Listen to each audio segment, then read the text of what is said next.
magkakaroon muna tayo ng pagdalya. Nang sa ganun ay mapukaw ang inyong mga atensyon at mawala ang inyong mga antok.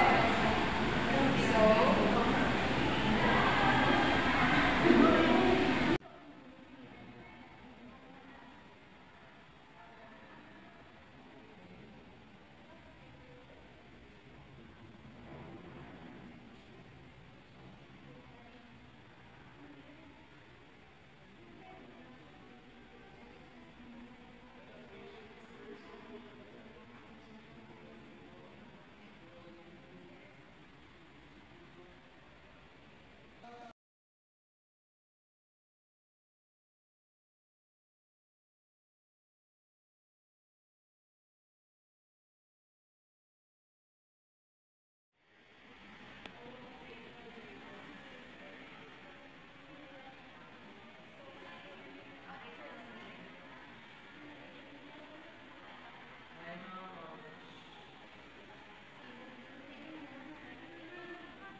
salamat at magaling at nahulaan ninyo ang mga tamang salita.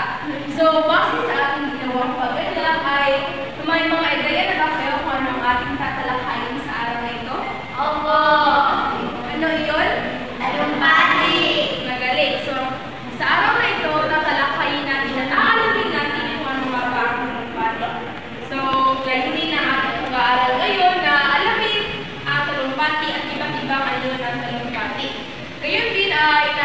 na makapaglakad kayo ng halimbawa ng talumpati.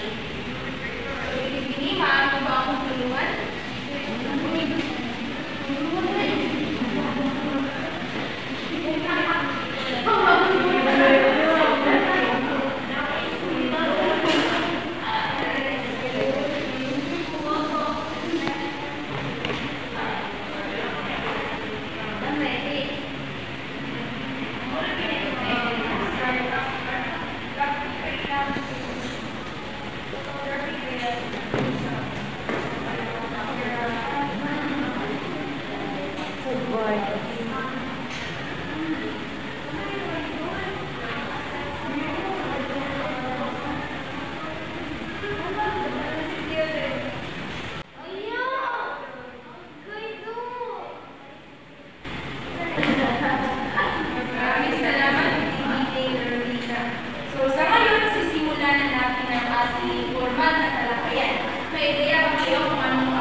At panghuling bahagi naman ng talumpati ay katapusan.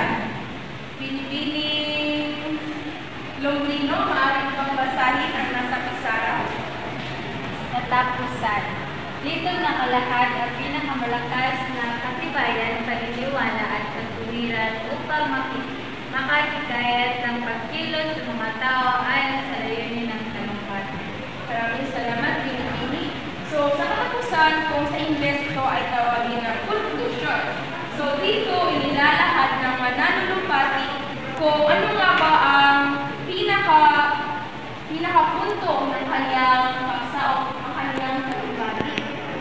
So, ngayon, dadako naman tayo sa iba't ibang anyo ng talumpati. So, mayroong tatlong anyo ng talumpati. Una ay ang biglaan, pangalawa ay ang maluwag, at ang pauling ay ang handa. So, una, ang biglaan. Ito rin ay tinatawag na dagli o dagilan. Sa Ingles, ito ay tinatawag na impromptu. So, una, ang biglaan. Ito ay walang pagkakataon makapaghanda ang manang talumpati. So, dito, ang mga manang talumpati ay pubunot ng paksang kanilang tatalakay. Sa biglaan ay hindi sila bibigyan ng oras ng kanilang preparasyon o paghahanda. Kumbaga, agad-agad sila magsasalita sa harap. Ang maluwag naman ay bibigyan ng basa. Maluwag. Ang mananampati ay binibigyan ng maikli panahon para humanda pagkatapos sa bigay. So, sa maluwag naman ay binibigyan ng kaunting oras ang mananalumpati. Minsan ay binibigyan lamang sila ng 3 hanggang 5 minutong paghahanda para mapag-isipan nila ang kanilang paksang tatalakayin at sa gayon ay magkaroon sila ng kaunting preparasyon. At ang paghuli naman ay ang handa or prepare. Mahabang panahon ang binibigay para maghanda ang mananalumpati. Ito ay kadalasang nasa ulo ang isang ang handang talumpati at pipiliin na lamang ang gusto at pinakabuting paraan ng pagdalan. So, unlike sa dalawa anyo ng talumpati, ang handa ang siya binibigyan ng mas maraming panahon para makapaghanda. Dito yan sila ng panahon para maisulat at mapag-isipang mabuti ang kanilang paksa.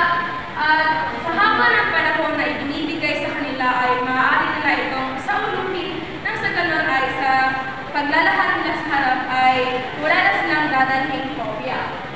So, naunawaan ba ninyo ang talumpati? Oo! Mabuti kung ganun.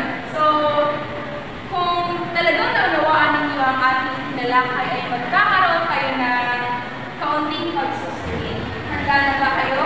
Oo! Maghanda kayo ng papel at ballpen.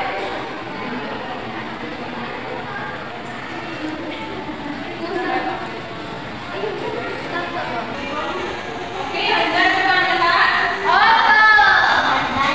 Hindi na mabuti dahil titignan ko lamang ang mga tanong. So, una,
Mahusay. Lahat kayo ay nakasagot ng tama. So, sa ngayon, dahil alam na natin kung ano nga ba ang talumpati, susubukan naman natin ang inyong kakayahan sa pagtatalumpati. Handa na ba kayo? So, para sa ating gawain ngayon, sa ating pangkalahatang gawain, ay gugrupo kayo sa dalawang pangkat. So, bibigyan ko kayo ng kalayaan na pumili na sa inyong grupo. So, maaari na kayo pumili kung ano ang nais ninyo.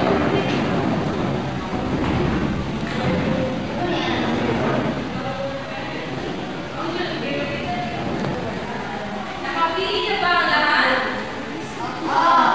Okay, makinig lang mabuti. Para sa gawain ito ay gagawa kayo ng sarili ninyong talumpati at pipili kayo ng paksa ninyong bibigyan na gawain ito ay bibigyan ko kayo ng sa gawain ito ay gagawa kayo ng sarili ninyong talumpati at ilalahad ninyo ito sa harapan. Ngunit hindi kayo lahat ang maglalahad. Pipili lamang kayo ng isang representante na siyang magbibigkas sa harap. So, kung sino ay yung napili na representante ay maaari na kayong pumunta dito sa harap para pumili na inyong paksang tatalakay.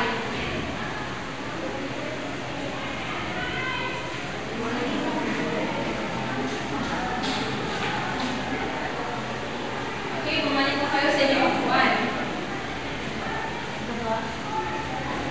So, bibigyan ko kayo ng 10 minuto para sa paggawa ng inyong talumpati.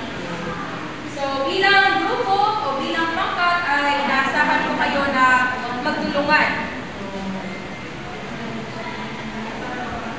So, pili kayo na ano ang nais ninyo, ano ng talumpati. So, maaari kayong pumili o maaari ito ilahat sa biglaan, maluwag o handa. Yes, pinipili. Maaari na po ba magdala ng siya sa pagpepresenta dahil na-issue ko ang oras na yes, pinipili. Maaari kayo magdala ng kopya dahil sa higit ng ating oras ay mukhang hindi nyo nga ito masasaulo na kami. So, nakakayos ang inyong mga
Sangayon ka ba na ipatupad ito sa Pilipinas? Para sa aming Group Y, hindi. Dahil ang Mercy Teaching ay ito ay isang pagpapatiwakal ng isang individual na nais na wakasan ang sariling buhay sa tulong ng ibang tao. Ito ay makakatulong sa isang individual na wala ng pisikal na kapasidad na isagawa ang pagpapakamatay dahil sa matinding karamdaman. Ang karaniwang tumutulong sa pagsasagawa ng isang euthanasia ay isang membro ng pamilya o doktor. Ang euthanasia ay isang moral na pampulitikang bisyo sa maraming bansa. Tulad ng sinasangkad bansa. Dahil para sa amin hindi ito nararapat dahil ayon nga sa Biblia na hindi dapat tayo ang humusga o magdesisyon na wakasan ang buhay ng isang tao kahit ito naghihirap sa kanyang karamdaman na iniinda, hindi pa rin natin kanang right o karapatan na wakasan ang kanyang buhay. At yun lang po, maraming salamat. Maraming salamat. Alam po ninyo ang ating paksa at masaya ako na makita kayo na nakikipag-participate. Maraming salamat sa inyong kooperasyon at partisipasyon. Ngayon naman, dahil kakaunti na lamang ang ating oras, ay bibigyan ko kayo ng pagkakali. So, kanina ay ang ilahan ninyo ay biglaan o maluwag na talumpati. So, para sa inyong pagkakali ay pipili kayo ng paksa para inyong paghandaan natin sa susunod nating pagkikita ay magkakaroon muli tayo ng individual na pagtatakal ng talumpati. So, binibili para ng pagpili na inyong paksa.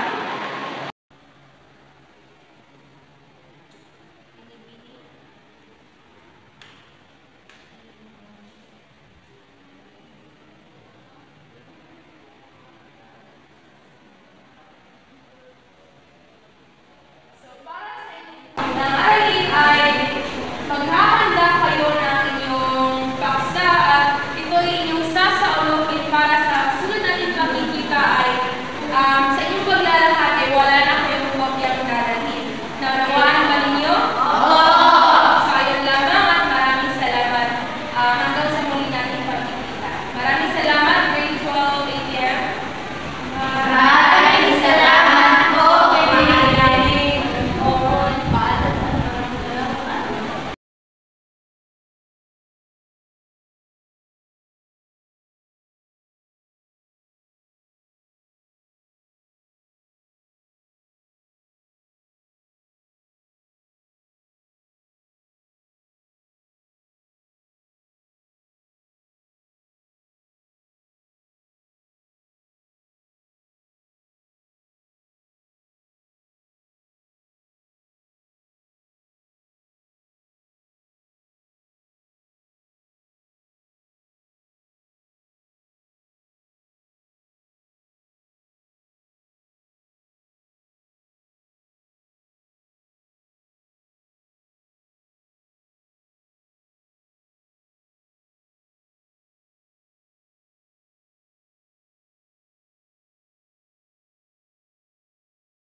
Audio Jungle.